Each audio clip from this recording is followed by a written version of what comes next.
Hello there, guys. How are you doing? And it's me. It's Rob. I'm back on YouTube. Check it out. How cool is this?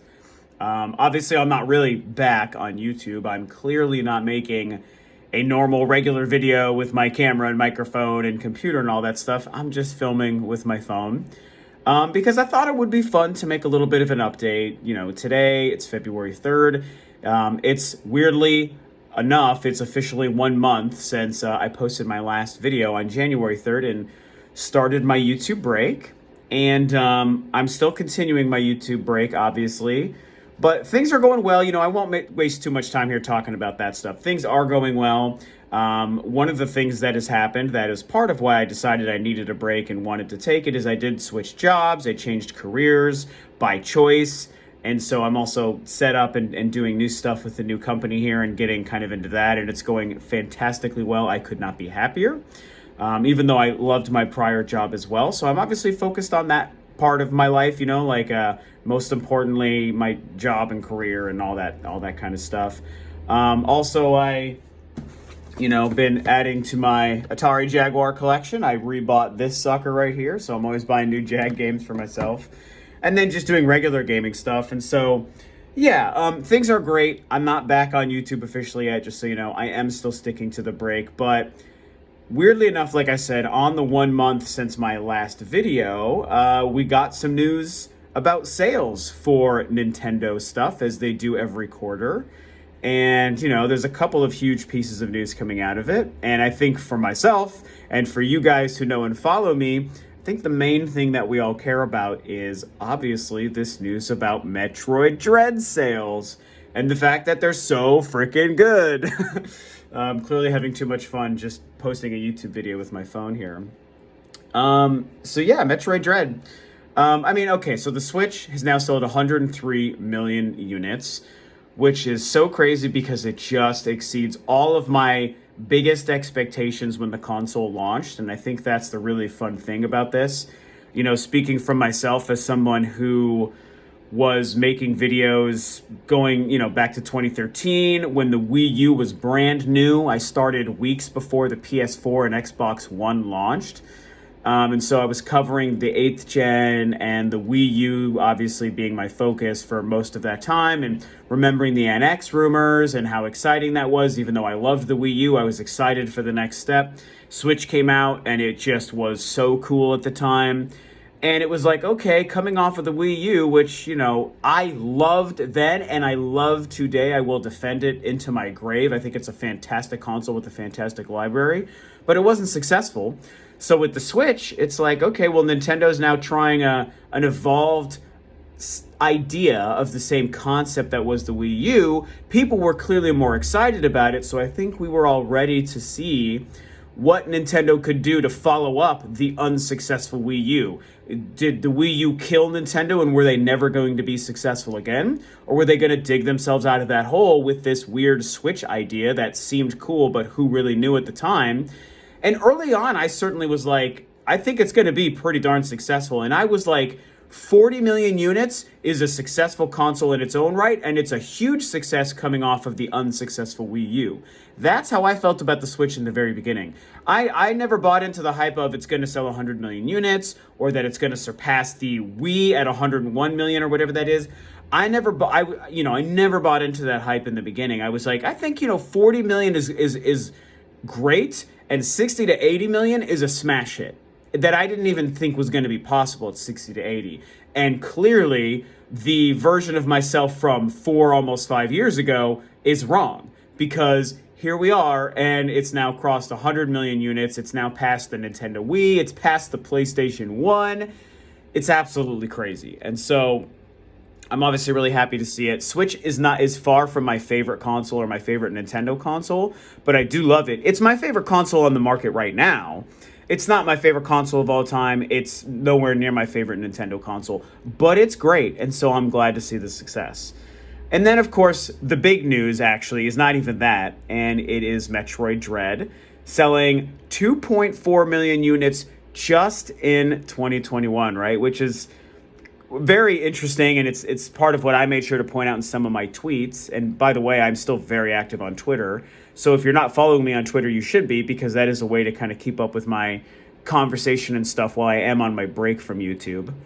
I say ironically while I film a YouTube video, little quick thing on my phone, but 2.74 million units, man. That's only from October 8th release date to December 31st of 2021. Today's February 3rd. It's been 4.5, almost 5 weeks that have passed since December 31st, since the game officially sold 2.74 million units.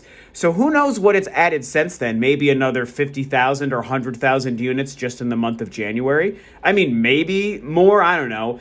2.74 million units is 260,000 units away from 3 million, which has been that benchmark that we've all joked about and talked about as kind of what the internet created as a measure of success.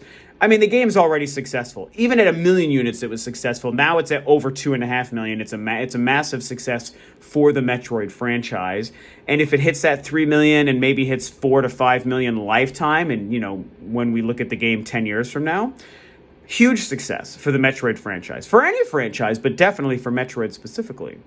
And so, you know, maybe it's sitting at 2.8 thousand, or listen to me, 2.8 million as of right now, 2.85 million, whatever. It's going to probably have already passed Metroid Prime as of this point as the best-selling Metroid game of all time. Amazing. Metroid Prime's still my favorite, but it's amazing to see this game do that, and it's great for the franchise. And then, I mean, I don't see a world where this quarter and fiscal year ends, because they end at the same time in March. I don't see a world where the next financial update in April won't tell us that Metroid Dread has already sold 3 million units. That's going to happen. The game's already sold 3 million units by the time this quarter ends, I'm sure of it. If anything, by the time we hit midsummer, it's going to have sold 3 million units. And so it's exciting. It's everything we wanted it for the franchise. Like, you know, again, Metroid as a series needs this, and I think that the Switch effect is part of what helps. I think that the great marketing Nintendo did for the game helps. And I think the fact that the game is awesome is what helps, you know. And people do love Metroid. They've always loved Metroid, even though it's not been that kind of a seller like a Smash Brothers or a Mario Kart, Animal Crossing. It's never been, and it probably never will be, that kind of a seller. But isn't that okay? I mean, to me, that's okay, even for my favorite franchise. Like, I think if the series averages, I don't know, 2 to 5 million units with every game it releases, that's a lucrative, popular, profitable, successful franchise by any measure on any console, regardless of its sales. I think any company would tell you that, Nintendo or otherwise. So when I see 2.74 million units sold just in 2.5 months, 2.5 months in 2021, and I consider it now 5 weeks on top of that, maybe 2.85 million, hitting 3 million in the next couple of weeks or months, and wherever it goes beyond that, again, you know, in 3 years from now, we'll probably really see if it's at 4.5 million. It's great news, man. That is something I did predict. I wasn't accurate with the Switch, but to be fair, that was new to all of us at the time in 2017. As far as Metroid Dread goes, when that was releasing at the end of 2021, and I saw the hype and the interest, I knew that game was going to be a massive hit. I was like, this is Metroid's time. On the Switch, with a Metroid 5, all of the hype and marketing, social media having more of a presence nowadays to help drive and build hype and keep people engaged in whatever the conversation is. That's something that prior Metroid games didn't have, especially when you go back to the last, you know, main game or console game, which was Other M in 2010. I mean, Twitter was a nothing burger at the time. Facebook certainly had relevance, but it didn't, social media and even YouTube at the time wasn't driving hype and conversation, and it wasn't so integrated into our lives and even our smartphones in 2010 when Other M came out, you know? So seeing where we are now, I just knew Metroid Dread had success in its future. And we're here, baby. We won. Just like I said on YouTube, Metroid Dread being this kind of a hit means we won. The series wins, Samus wins, and we, the fans and the gamers, win, as cheesy as that sounds. And so, yeah, this is turned out to probably be a 7 or 8 minute cell phone video I've made here, but I thought it would be fun to do this. You know, I definitely miss you guys. I miss doing this stuff, but I'm also very much enjoying my break and not worrying about editing and doing stuff. So I'm definitely going to continue for at least a couple more weeks, maybe a month. I don't know yet. But I'll keep you guys updated. Again, follow me on Twitter because I am still talking stuff on Twitter. And congrats, Metroid. Congrats to Nintendo and the Switch. Great news for all of us. And so, yeah, I hope you guys continue to have a fantastic time, a great day, a great month. And sometime soon, I'll see you guys in the future back on schedule in a regular, normal video. So until then, bye-bye.